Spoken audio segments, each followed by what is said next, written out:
Somos Restauración a las Naciones, una congregación enamorada de Dios y de su obra, que ama el servicio y ver almas restauradas y enamoradas del Padre.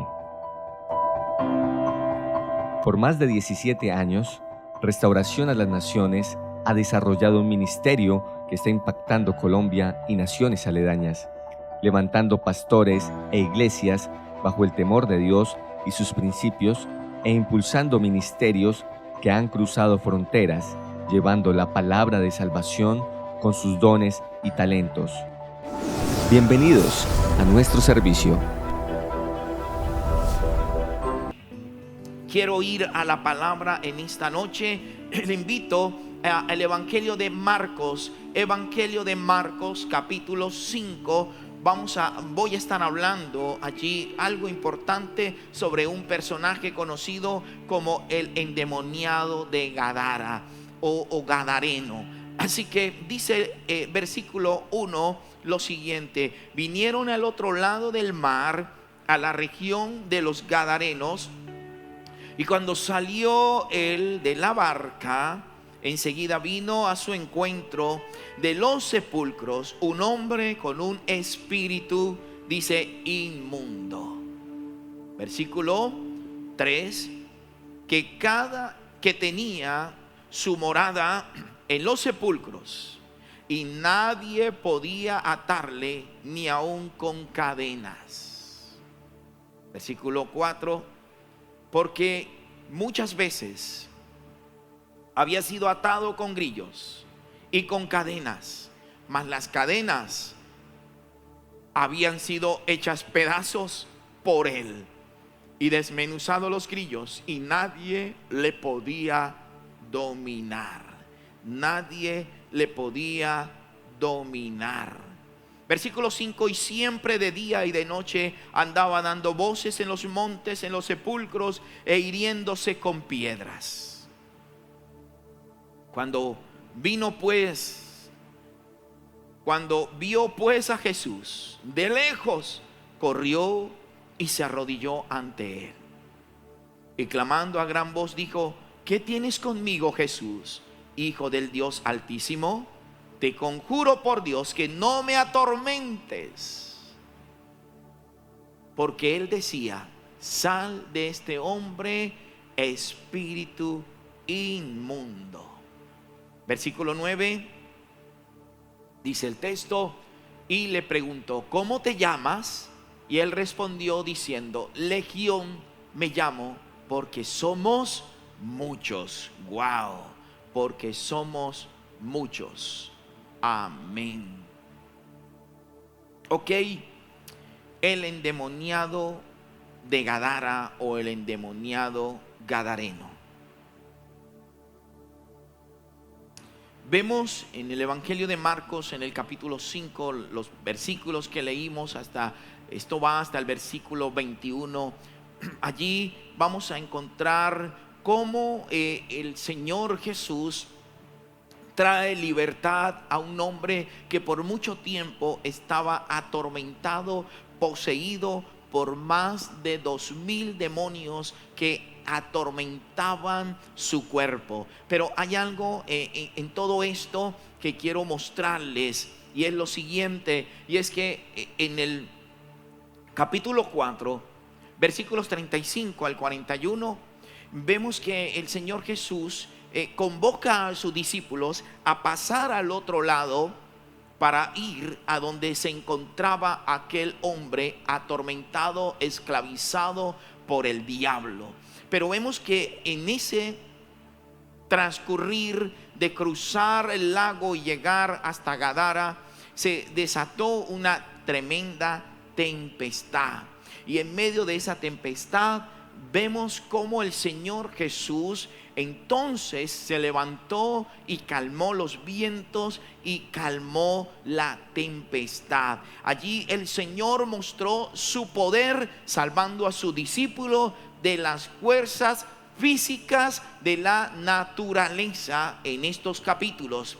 Pero estas fuerzas físicas, como los vientos y las tempestades, estas fuerzas físicas de la naturaleza escuche, no son los únicos poderes universales por los cuales nosotros los seres humanos tenemos que enfrentar. No son los únicos poderes del universo potencialmente hostiles e incontrolables para el hombre. No solamente que tenemos que enfrentar, sino que son muchas veces es incontrolable para el hombre. ¿Sabe? No es solamente, como le dije, son estos poderes físicos de la naturaleza. También existen poderes espirituales que buscan la destrucción del ser humano. Poderes espirituales a los cuales nosotros también tenemos que enfrentar, y que pareciera que muchas veces fueran incontrolables para el hombre. Pero ¿sabe una cosa? Lo que es imposible para el hombre es posible para Dios. Pero vemos aquí algo importante en esta temática que les hablo de Marcos, y es las tipo de fuerzas, tipo de conflictos que nosotros enfrentamos en nuestra vida. Los poderes o los problemas naturales, pero también están los poderes espirituales. Muchos no creen en esto, muchos ignoran esto, pero es la verdad. Existen, y nosotros, la iglesia, ha sido puesta por el Señor para derribar toda obra de maldad. Dice el apóstol Pablo en la carta a los Efesios, en el capítulo 6, versículo 11 y 12, Pablo escribe lo siguiente: vestidos de toda la armadura de Dios, para que podáis estar firmes contra las acechanzas del diablo. Dice el apóstol Pablo en la carta a los Efesios, en el capítulo 6, dice luego: porque no tenemos lucha contra sangre ni carne. No tenemos lucha contra sangre ni carne, dice el texto, sino contra principados, contra potestades, contra los gobernadores de las tinieblas de este siglo, contra huestes espirituales de maldad en las regiones celestes. Esa es la fuerza por la cual la iglesia tiene que luchar, tiene que batallar. Esos son los poderes espirituales de maldad que Pablo logra identificar, y que recomienda que nos vistamos de toda la armadura de Dios para poder estar firme contra todas esas acechanzas. El diablo nos acecha constantemente, y nosotros debemos permanecer firmes, debemos permanecer revestidos con la armadura de Dios para poder hacerle frente a todos estos poderes espirituales de maldad. Nótese que la iglesia es la que debe hacer frente a todos estos poderes que son reales, que existen, y que es nuestra lucha constante todos los días de nuestra vida. ¿Sabe? Así que este relato nos lleva a nosotros a la descripción de primero un mar embravecido, y luego a un hombre fiero e indomable, que estaba poseído por una legión de demonios, por más de 2000 demonios. Esta expresión legión es un término que los militares romanos utilizaban refiriéndose a cierta cantidad de soldados. Una legión, más de 2000 soldados. Así que lo que había en el cuerpo de este hombre eran más de 2000 demonios. Y vamos a mirar rápidamente cómo tenían a este hombre estos 2000 demonios, cómo tenían atormentado, cómo tenían le habían cambiado el estilo de vida a este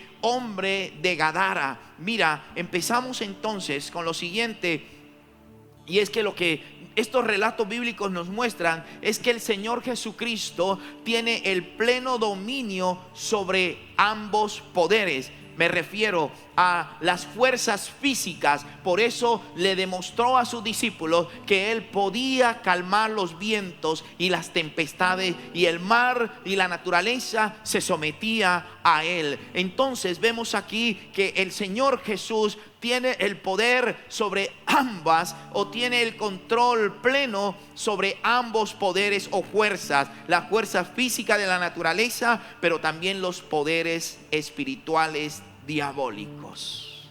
En el versículo 1, el evangelista Marcos describe el lugar y dice que era una región, la región de Gadara, donde habitaba este endemoniado.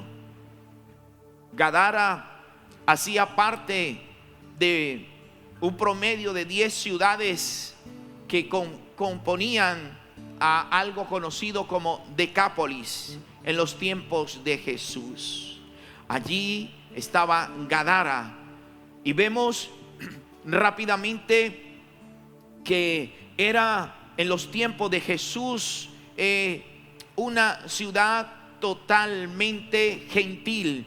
Era una ciudad que no servía a el Dios de Israel. Era una ciudad que tenía sus dioses paganos. Era una ciudad que tenía dioses griegos y lo adoraban. El mejor ejemplo de esto es ver la cantidad de cerdos, el hato de cerdos, 2000 cerdos que estaban allí en este relato bíblico, dice la escritura, siendo allí cuidados por un grupo de personas. Sabe, estos animales para los judíos estaba prohibido comerlos. Esto indica y nos muestra muy bien que la ciudad estaba fuertemente influenciada por el paganismo, y que también estaba influenciada por poderes de las tinieblas. Donde hay idolatría, hay poderes de las tinieblas. Y vemos entonces muy claramente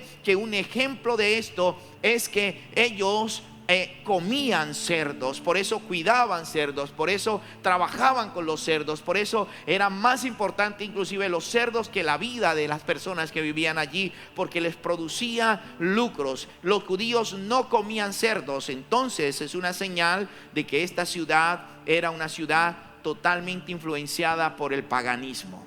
Pero vemos también algo en todo esto en el versículo 2, y dice que había un hombre con un espíritu inmundo. Versículo 2 dice: cuando salió él de la barca, enseguida vino a su encuentro de los sepulcros un hombre con un espíritu inmundo.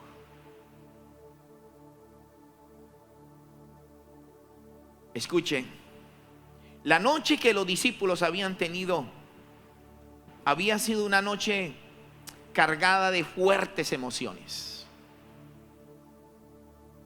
Recordemos que una de esas fuertes emociones es que el temor había caído sobre los discípulos y pensaban que ellos iban a morir allí, en ese lugar. Pero no solamente estaban atemorizados por eso, sino que luego se atemorizan cuando el Señor Jesús se levanta y calma los vientos y la tempestad.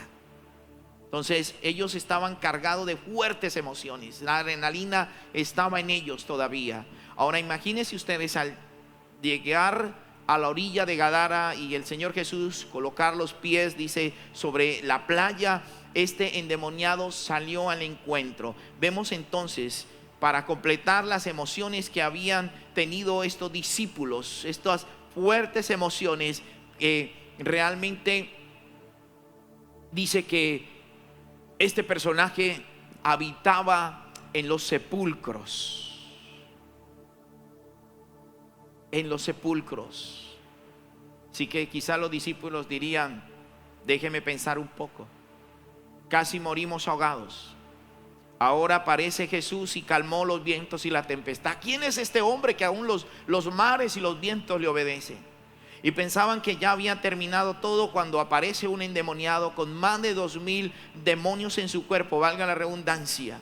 y sale al encuentro a recibirles. No los recibieron como ellos estaban acostumbrados, personas que de pronto iban por un milagro físico o porque les diera de comer. Salió una persona totalmente transformada en un ente diabólico, donde dice que habitaba en los sepulcros. ¿Podrá usted entonces imaginarse a aquel hombre endemoniado, desnudo, herido y dando alaridos, dando gritos? El temor embargaría nuevamente a estos discípulos. Pero ahí estaba el Rey de Reyes y Señor de Señores, el cual tiene el control no solamente sobre los vientos, sobre la naturaleza, sino sobre toda obra diabólica, sobre todo principado, sobre toda potestad y sobre toda hueste que opera en las regiones celestes. Aleluya. La palabra es clara. ¿Sabe? Un endemoniado es un ejemplo en extremo de lo que las fuerzas satánicas pueden hacer con una persona. Un endemoniado está mostrando literalmente cómo las fuerzas diabólicas pueden dañar, pueden deteriorar la mente, el cuerpo, los sueños, la vida de un ser humano que ha caído bajo su dominio. Esto es lo que podemos ver a través de este endemoniado. Pero si bien es cierto, también podemos ver en este pasaje de la Escritura que cuando una persona es tomada, es entregada, cae en las manos del Señor Jesús, esta persona va a experimentar un cambio sobrenatural, y esta persona se convertirá en el templo del Espíritu Santo de Dios. Y en contraste con las fuerzas satánicas, al Espíritu Santo, esta persona será una persona libre al pecado. Será una persona que desarrolla una personalidad digna. Será una persona que incrementará su dominio propio cuando se convierte en templo del Espíritu Santo de Dios. Será una persona libre a los hombres del pecado. El versículo 3 y 4 dice la Escritura que este hombre tenía su morada en los sepulcros y nadie podía atarle ni aún con cadenas, porque muchas veces había sido atado con grillos, con grilletes y cadenas. Grilletes es un tipo de eslabón muy fuerte, muy grueso, con el cual se utilizaba para amarrar o anclar las embarcaciones. Recordemos que Gadara es una ciudad portuaria, así que allí podían encontrar grillos, cadenas más fuertes para anclar a un barco. Este tipo de cadenas fueron las que utilizaban para atar y tratar de calmar a este endemoniado, pero nadie podía atarle ni aún con cadenas, dice la palabra. Vemos aquí que Marcos nos muestra un cuadro donde describe algo aterrador. Número 1, un hombre completamente descontrolado. Número 2, un hombre que literalmente estaba como un animal salvaje e indómito. Y número 3, nadie tenía fuerza para dominarle. Y a pesar que habían intentado atarle, seguía siendo una amenaza para la seguridad de la gente en aquella comarca. Esto es lo que nos muestra este primer plano, este primer cuadro de el endemoniado de Gadara. Aquí encontramos realmente la situación de este personaje. Mateo en el capítulo 8, versículo 28, nos describe que nadie podía pasar ni siquiera por el camino donde este hombre habitaba, porque se había convertido realmente en un problema para los habitantes de la región de Gadara. El diablo tenía el control sobre este hombre. Dice que andaba dando voces en los montes y en los sepulcros, dice el versículo 5. Esto nos muestra la profunda angustia y el dolor y el tormento interior que aquel hombre sentía mientras deambulaba por las montañas y por las tumbas excavadas en los costados de los acantilados. Pero también nos recuerda su estado y su final. Vivía entre los muertos. Así que andaba dando voces en los montes y en los sepulcros. Este hombre vivía, déjeme recordarle, en una profunda angustia, en un profundo dolor, en un profundo tormento interior, y nadie podía liberarle, nadie podía sanarle, nadie podía restaurarle. Pero al otro lado de Gadara se encontraba el Rey de Reyes y Señor de Señores, el Alfa y la Omega, el que tenía el control y tiene el control sobre los vientos y los mares y las tempestades y sobre los dominios satánicos. Y él dijo: vamos, porque hay un trabajo que hacer, porque hay una persona que espera ser liberada. Y allá se fue Jesús con sus discípulos. Hoy el Señor está en su barca y el Señor se va ahora a su hogar, se va a su vida para liberarle de todas aquellas angustias, de todos aquellos temores, de todas aquellas aflicciones. Déjeme decirle, el Señor tiene ahora el control de tu barca. Si tú le permites, Él también tendrá el control sobre toda angustia, sobre toda enfermedad, sobre todo poder de las tinieblas, y nadie le podrá hacer frente. Oh, mi alma te alaba, Señor. Este hombre, el versículo 5 dice que se maltrataba su cuerpo hiriéndose con piedras. ¿Qué vemos allí en el versículo 5? Vemos a un hombre tratando de esforzarse por ser libre de este tormento interior. Pero también vemos que ningún ser humano puede liberarse por sí solo. Ningún ser humano puede liberarse de los poderes de las tinieblas.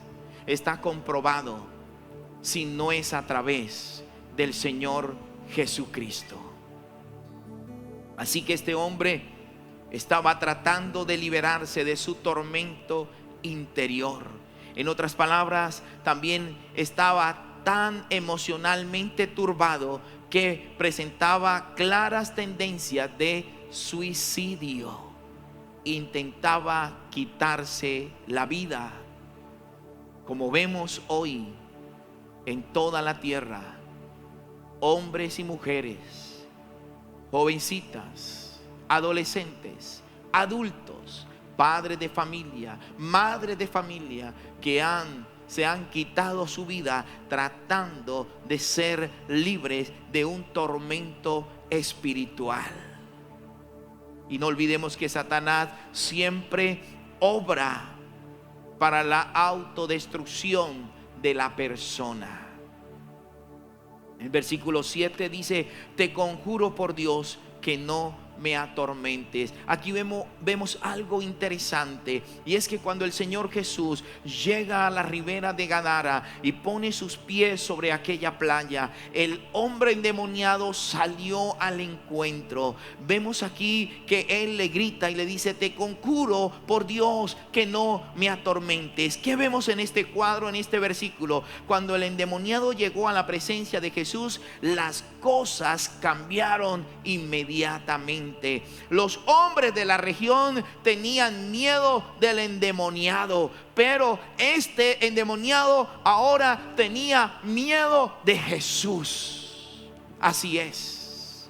La gente le tenía miedo a aquel hombre, le tenía miedo a lo que estaba dentro de aquel hombre, pero los demonios le tenían miedo a Jesús. Los poderes de las tinieblas, que resultan invencibles para los hombres, pero no para el Señor Jesucristo.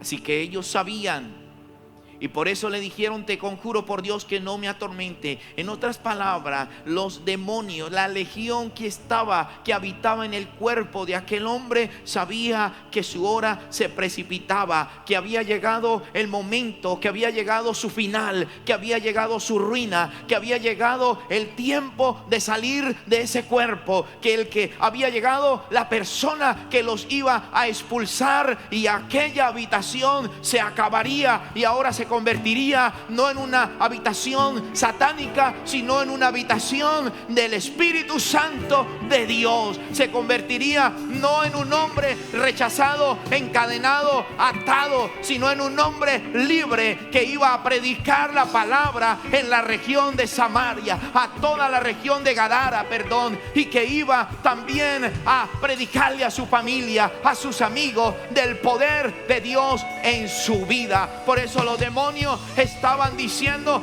te conjuro por Dios que no nos atormente. Los demonios saben que ha llegado la hora.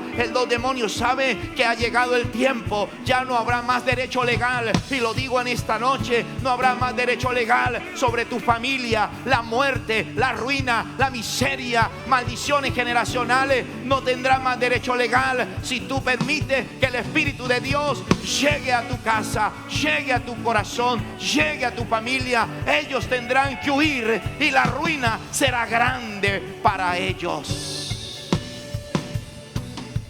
Mira,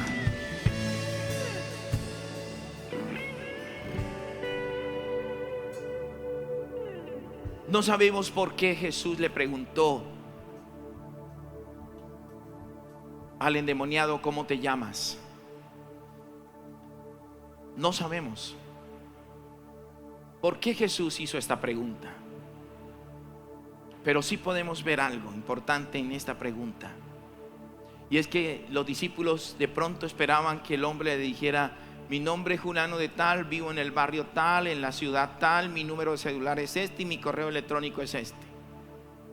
Pero resulta que quien habló fueron los demonios. Y yo me imagino a los discípulos diciendo: caramba, no morimos ahogados, y ahora una legión de demonios están aquí. Yo pienso que Jesús hizo esta pregunta a este hombre para demostrarle a sus discípulos que el que estaba con ellos era más grande que una legión de demonios, y para demostrarnos a nosotros que ningún demonio puede hacerle daño a Jesús, y mucho menos a todo aquel que cree en el Señor Jesucristo. Mira, para ir terminando esta enseñanza, la Biblia dice que el Señor Jesús le ordenó a estos demonios que dejaran libre a este hombre. Pero veo algo interesante, que aún los mismos demonios tuvieron que pedirle permiso a Jesús para que los dejara entrar en aquel hato de cerdos. Tuvieron que decirle: permítenos entrar. Así que el Señor Jesús le ordenó salir de este hombre y le dio permiso de entrar en el hato de cerdos. Pero era tanta la influencia diabólica que los cerdos no resistieron a esta legión y se tiraron por un despeñadero. En otras palabras, los cerdos dijeron: preferimos muerto que endemoniado.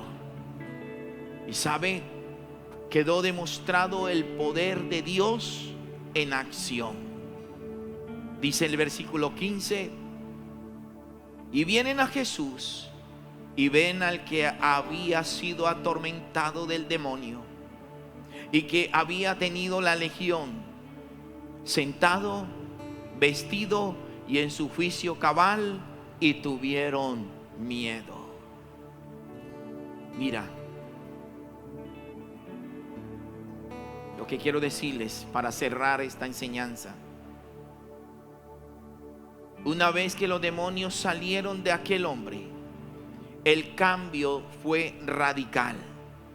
Ahora este hombre estaba con Jesús, estaba sentado, estaba vestido, ya no estaba desnudo, pero ahora estaba en su juicio cabal, consciente en sus 5 sentidos.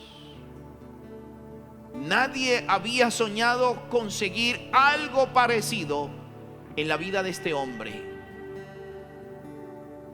como nadie ha pensado o había pensado que tú podías surgir y que Dios podía bendecirte. ¿Saben? El poder del Señor Jesucristo deja claro que solo Él puede traer libertad, y que no es el gobierno, que no son los asistentes sociales, que no son los psiquiatras, que no es la medicina, que no es ni la familia ni los amigos quien pueden brindar este tipo de ayuda, sino solamente el poder del Señor Jesucristo a través de su Espíritu Santo.